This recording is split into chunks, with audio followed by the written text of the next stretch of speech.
અત્યારે મારી મોટી દીકરી એના પપ્પા જોડે ગામડે ગઈ છે ખાલી એક જ દિવસ માટે.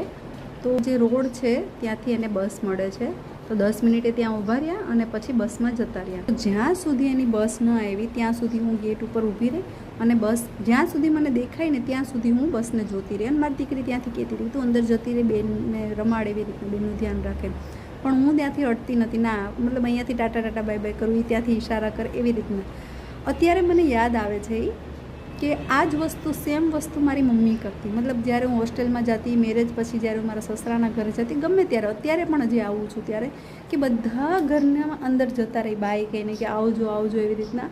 પણ મારી મા જે છે એ છેલ્લે સુધી, જ્યાં સુધી હું ન દેખાવ ત્યાં સુધી ઊભી રહી છે.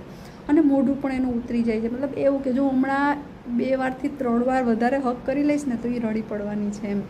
અને અત્યારે તો જો કે સસરાના ઘરે આવવા ટાઈમે તો હું પણ રડી પડું, પણ જ્યારે હોસ્ટેલમાં જતી હતી ને ત્યારે હું પણ મારી દીકરીની જેમ કરતી હતી કે શું મમ્મી એટલા દિવસ તો જોડે રહ્યા છે, હવે શું તું મતલબ હું ન દેખાવ ત્યાં સુધી તું ઊભી રહે.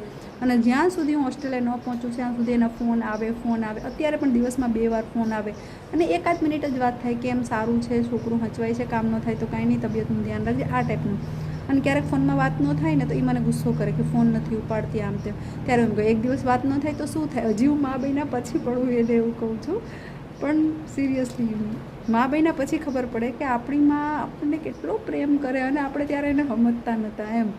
જ્યારે અત્યારે આપણું બાળક આપણે નથી સમજતું, મતલબ સમજે પણ એને એ ફીલ નથી થતું કે મારી મા શું ફીલ કરે છે. મતલબ આપણું શું કહેવાય, કાળજું છે એ તો મા બન્યા પછી ખબર પડે. અને મારી માએ તો સિરિયસલી અત્યારે એવું પછી આ બધું જોઈને ડાયરેક્ટ મારી માને ફોન કર્યો મેં કે મતલબ હું લવ યુ કેવું ડાયરેક્ટ બહુ બોલી ના શકું, પણ ડાયરેક્ટ વાત કરી તો કે કેમ અત્યારે ફોન કર્યો સામેથી.